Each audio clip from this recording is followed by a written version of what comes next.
Saludos, bueno, voy a seguir compartiendo, si Dios quiere, mis reflexiones personales sobre El hombre y lo divino, la obra de María Zambrano. Había comentado que ser hombre es estar fijo, pesar sobre algo y el amor desplaza su centro de gravedad.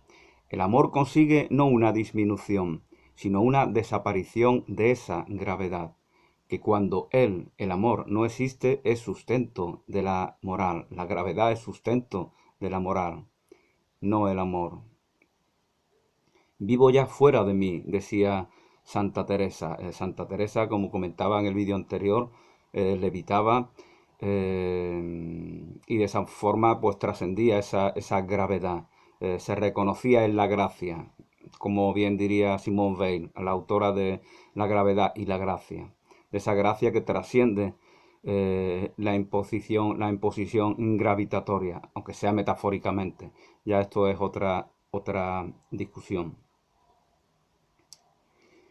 Querer liberarse de lo divino al mismo tiempo que querer absorberlo dentro de sí, eso es a lo que aspira el que pretende ser un superhombre. Quiere liberarse de lo divino al mismo tiempo que de todo aquello que quiere liberarse de eso divino, quiere incorporárselo así. Eso es una forma de querer liberarse de ello.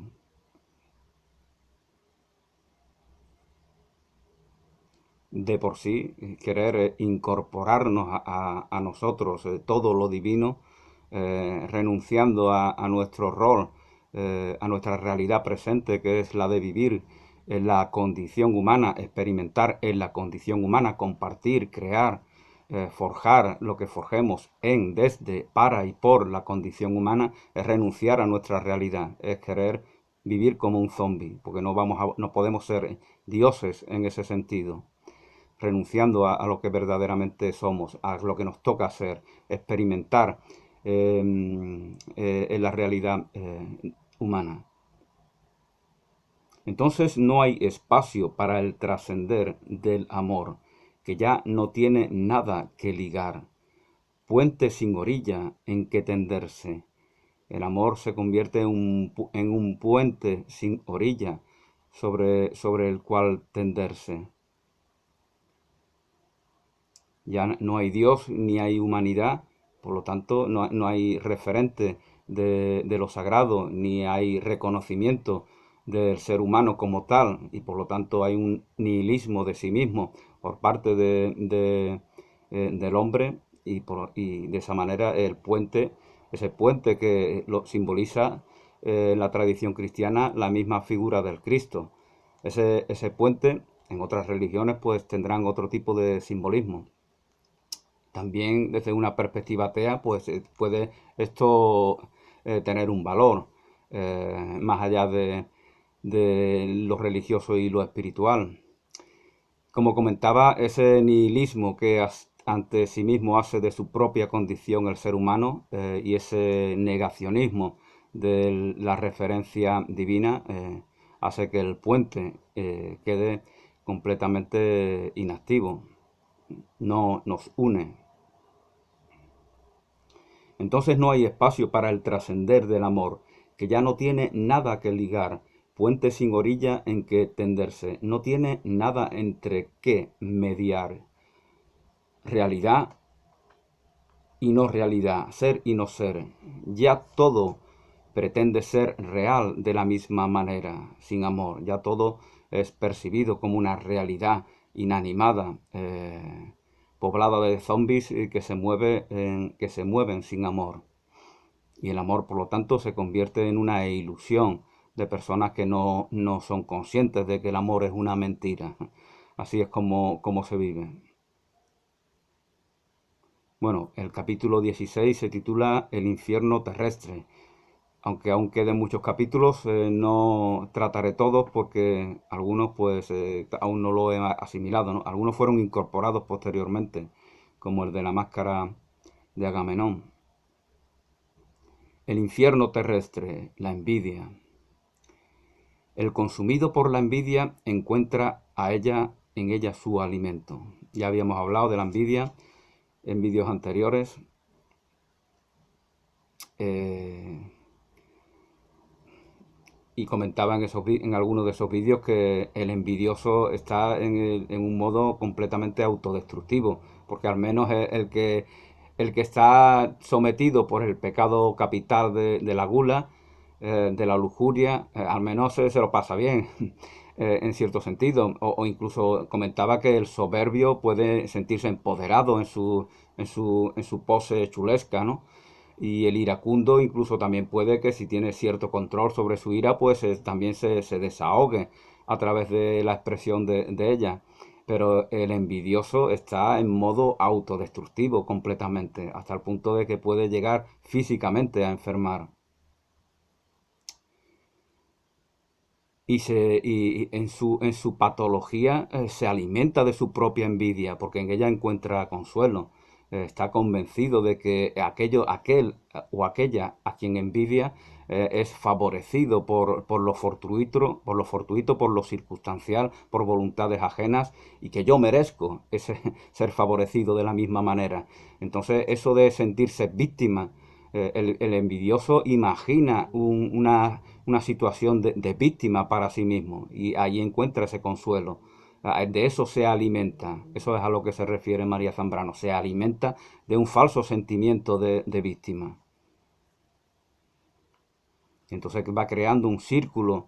Al alimentarse de eso, en eso encuentra su desahogo. Y entonces se vuelve adicto a su propia envidia. Y ahí es donde está su autodestrucción. Amor y envidia, la misma definición parece convenirles. Avidez de lo otro.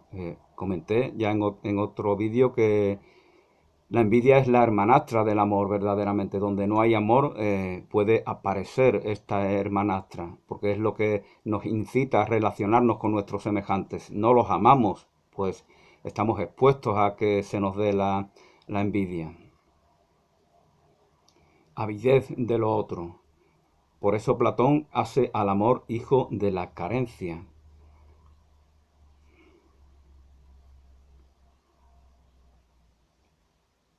Porque piensa que tiene la convicción de que en el amor hay algún tipo de carencia. Pero esa carencia, ¿en qué sentido es carencia?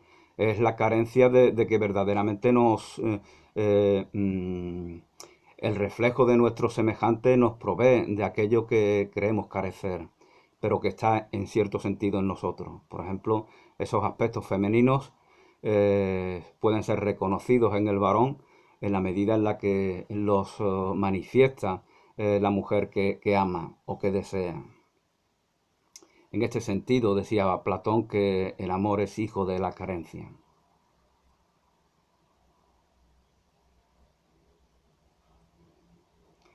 Y dice María Zambrano que el hombre solo es hijo del hombre verdadero. El hombre solo, el hombre que reconoce su soledad. Había comentado ya en vídeos anteriores que justamente esa soledad, paradójicamente, nos permite tener relaciones reales, verdaderas, auténticas, eficientes, en las cuales ya no cosificamos a nuestros semejantes, porque esa soledad es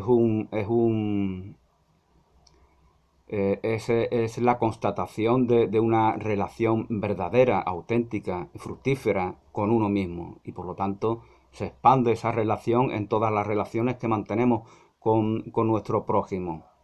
Y de esta manera ya no nos mueve el vacío, no nos mueve la escasez que pretende llenarse de algo externo, sino que nos mueve, la expansión de esa relación sana que mantenemos con nosotros mismos. El hombre solo es el hijo del hombre verdadero, así llamaba, María Zambrano a su admirado, Lezama Lima, el poeta cubano.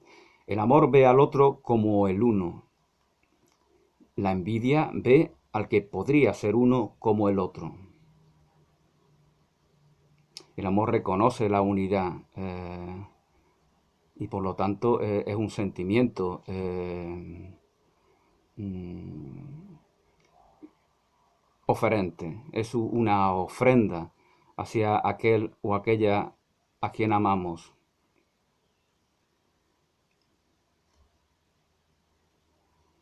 La envidia ve al que podría ser uno como el otro.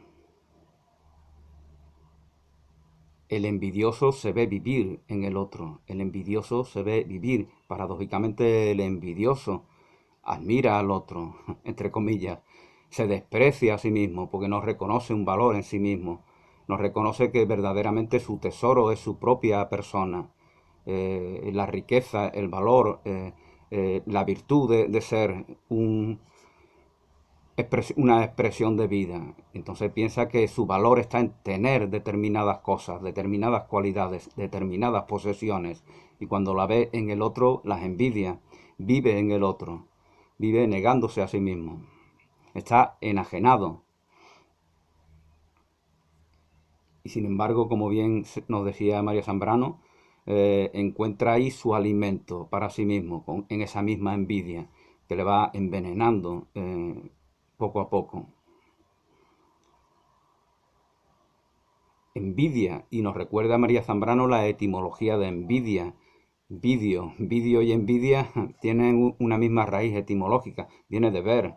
Envidio lo que veo, por lo tanto es una magnificación.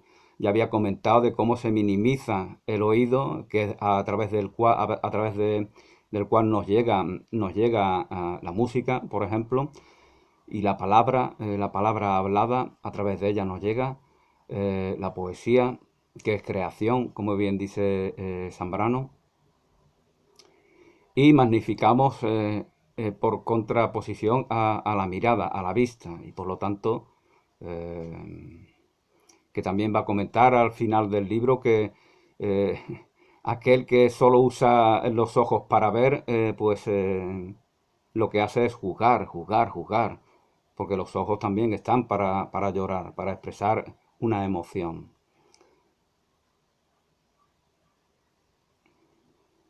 Envidia, invidere, mirar adentro, no afuera, donde el otro está. Invidere es mirar hacia adentro, interior, es mirar hacia adentro y no precisamente para relacionarse bien consigo mismo, para reconocer un valor expansivo, el valor expansivo de la vida y del amor, no precisamente para eso, sino mirar hacia adentro.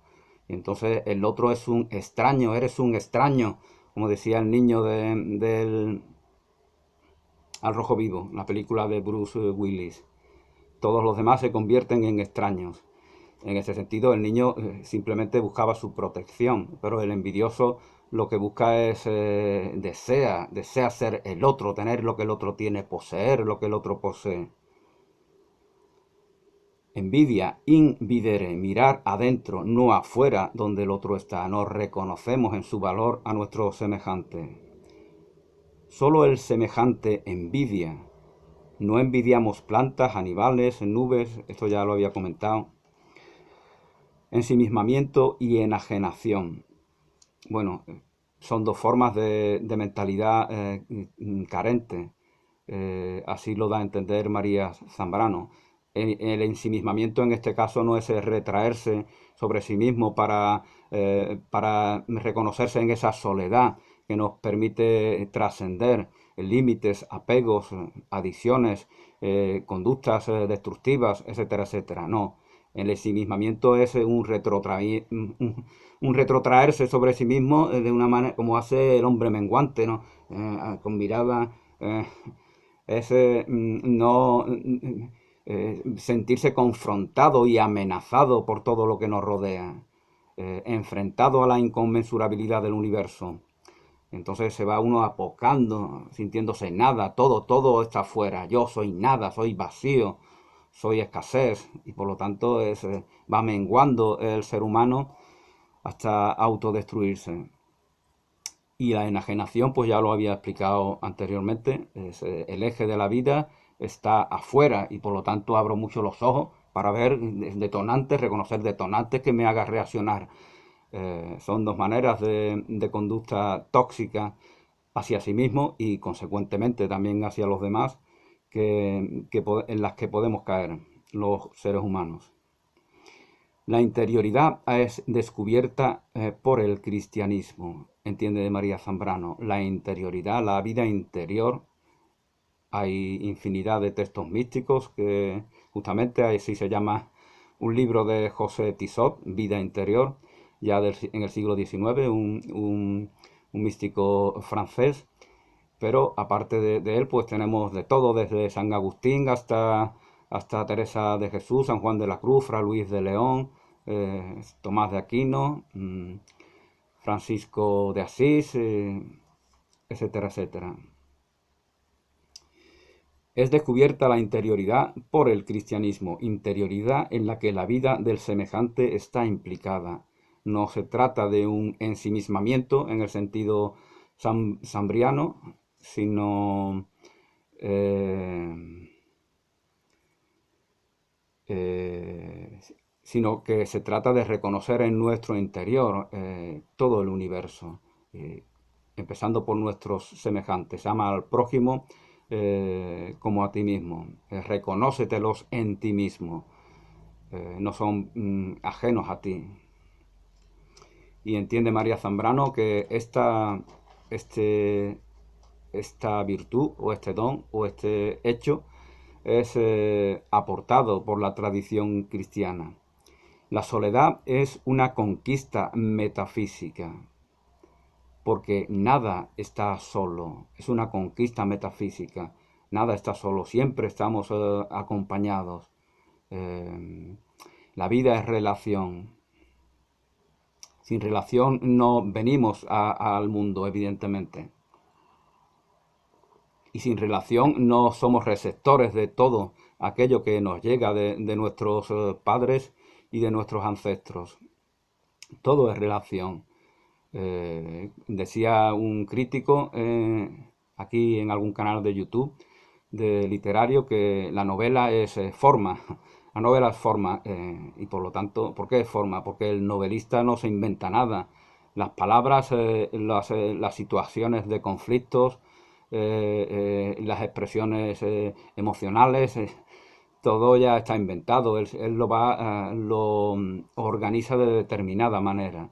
Y, y si lo hace bien, como lo hacen los grandes novelistas, Dickens, Tolstoy, Dostoyevsky, Pérez Galdós, etcétera, etcétera, pues entonces tenemos una obra estupenda que nos transmite valor, que nos permite conocernos a nosotros mismos. En las novelas hay sabiduría verdaderamente, cuando la novela es buena.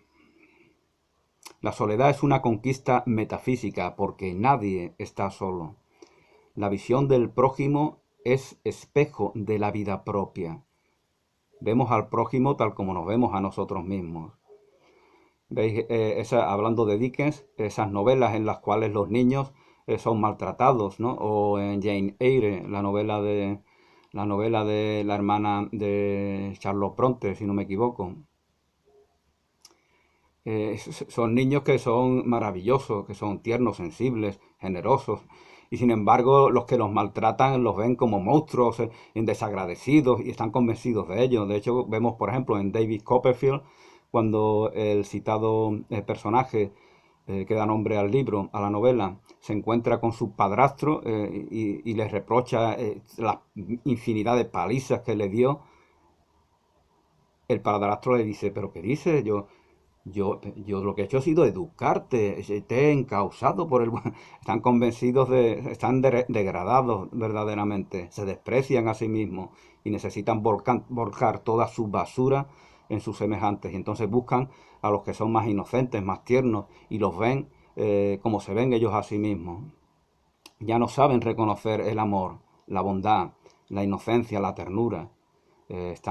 Y esto se acentúa aún más en la mentalidad, en las pautas en la costumbre, en esa cachaza propia de la conducta británica. Ahí no son viscerales como tienden a ser los españoles o el común de los latinos. No son viscerales como generalmente lo somos nosotros, de saltar, sino que el británico tiene mucha sangre fría, mucho distanciamiento, y esto añade mucha más crueldad cuando se da este perfil de persona que se desprecia a sí misma y proyecta su desprecio sobre los más inocentes, los más indefensos.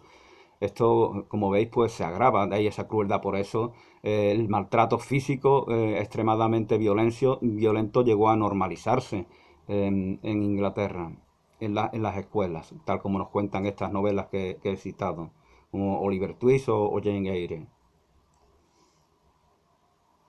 Bueno, como comentaba, la visión del prójimo es espejo de la vida propia. El hombre busca verse y vive en plenitud cuando se mira.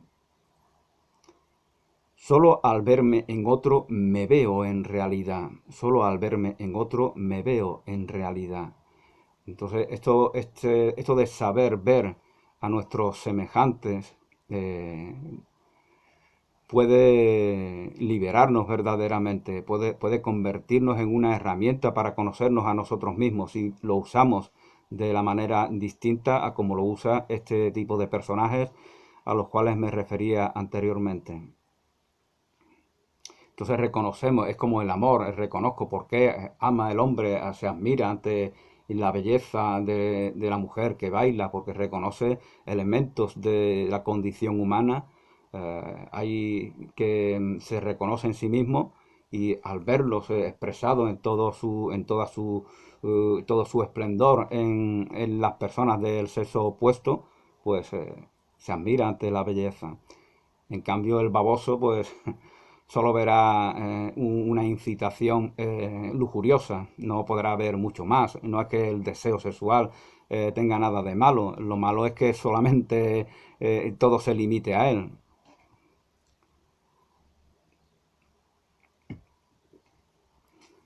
Solo al verme en otro me veo en realidad.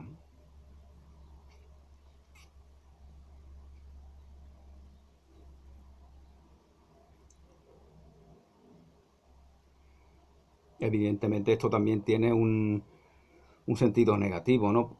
Cuando la persona está a la expectativa de ser admirada por el otro.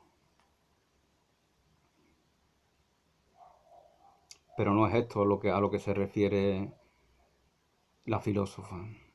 Solo al verme en otro me veo en realidad. De que me veas en ti, de que te veas en mí, como decía la canción de Silvio Rodríguez, justamente.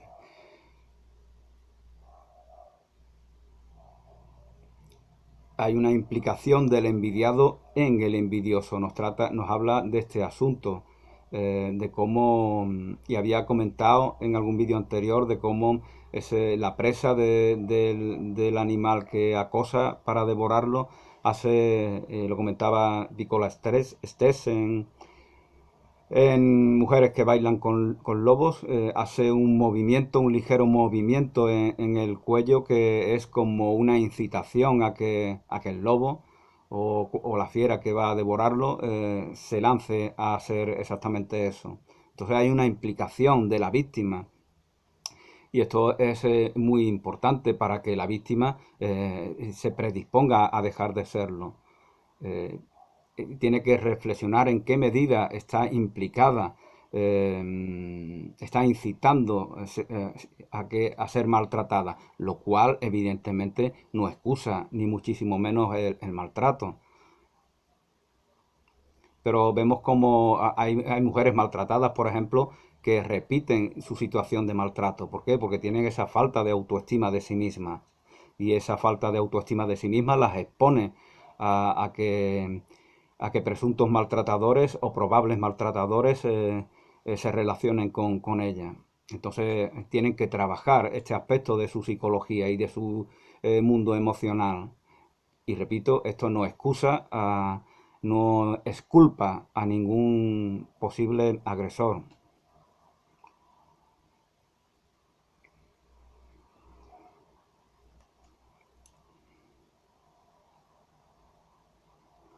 Implicación del envidiado en el envidioso. No hay transparencia.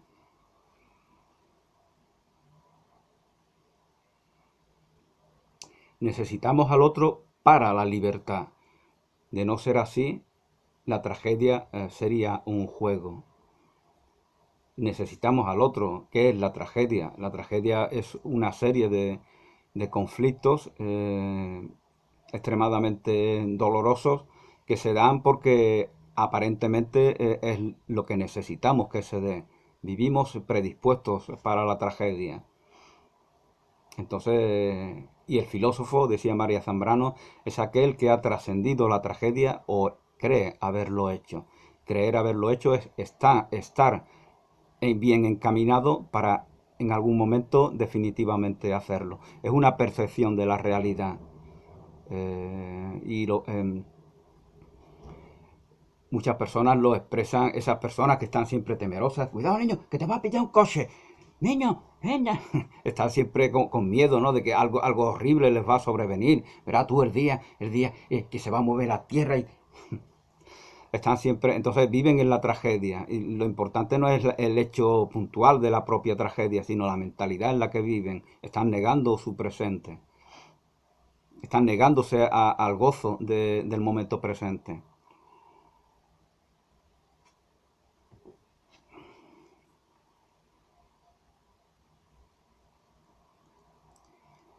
Y al otro lo necesitamos para la libertad. La libertad no es el problema de la tradición de los últimos siglos de la cultura occidental. La libertad se relaciona con un individualismo extremo.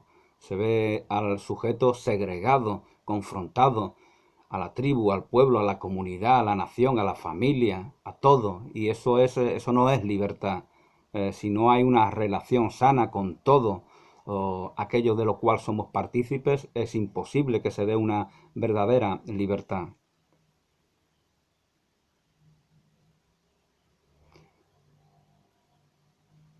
La envidia es pasión del otro, de la libertad, de la identidad que tiene el otro.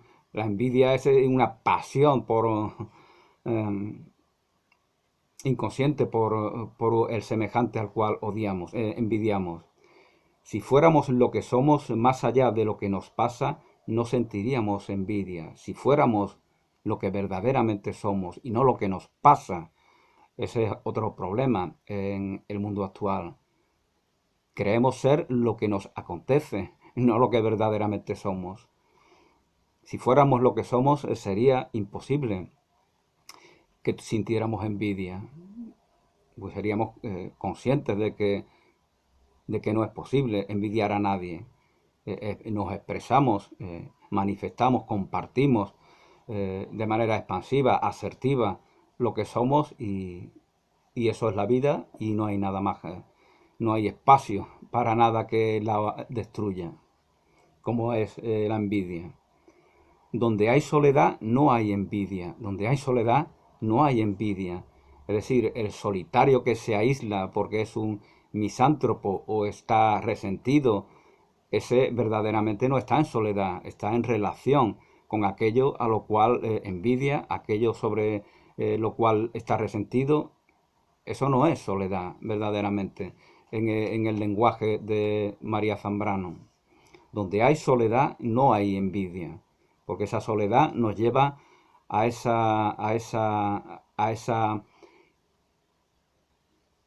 forma de ser que es expresar lo que somos, a lo cual antes me refería.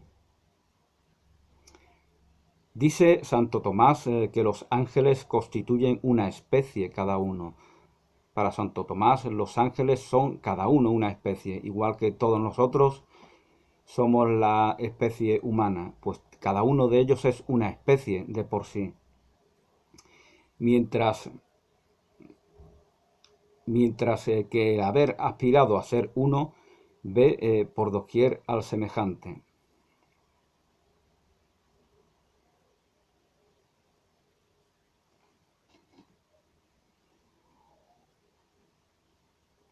Solo un universo vivo es un universo, ya lo había comentado en algún vídeo precedente.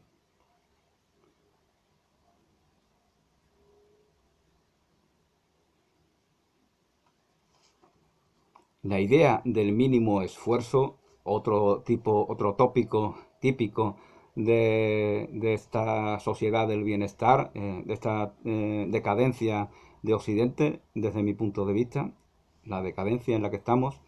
La idea del mínimo esfuerzo provoca el mimetismo. La idea del mínimo esfuerzo hace que todos miren y hagan lo que hacen los demás. Entonces, el común de las personas se limita a eso, no recapacita sobre si verdaderamente es adecuado o no hacer lo que hacen los demás.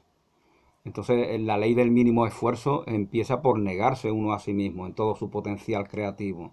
Ese se va amodorrando y no sintoniza con el dinamismo. La ley del mínimo esfuerzo es un culto a la pasividad, no en el sentido de la pasividad sambraniana, sino en el sentido de la apatía, en el sentido de la dejadez, de la pereza. Y eso se normaliza por eso la gente, veis por ejemplo, ¿no? El feminismo, cómo se quejan de las labores domésticas. Las labores domésticas se convierten en un mal, porque nos volvemos vagos. La gente se vuelve vaga y entonces piensa que no hacer algo es triunfar. Y hacerlo es fracasar. Es el culto a la vagancia. Pero hemos venido al mundo para hacer, para actuar, para compartir, con lo cual esta mentalidad es completamente autodestructiva. La ley del mínimo esfuerzo provoca el mimetismo. Así, la búsqueda de la identidad propia se convierte en anhelo de clonación, en anhelo de ser clones de nuestros semejantes. Esto no está de moda, ¿cómo vais vestido así? Ya, pero si no habla ya la gente, estas cosas, pero ya eso no le importa a nadie. La dictadura de los likes también, ¿no? Es que se han visto vídeos, incluso he visto vídeos en donde dicen que algo no es bueno cuando se visualizaban los dislikes, decían que algo no es bueno porque tenían muchos no me gusta y muchas veces lo contrario. Es la dictadura de la falsa democracia, que se entiende que la dictadura del número tiene que imponer la verdad de la vida y no es así realmente. Bueno, pues con esto me despido por el momento. Gracias y hasta pronto.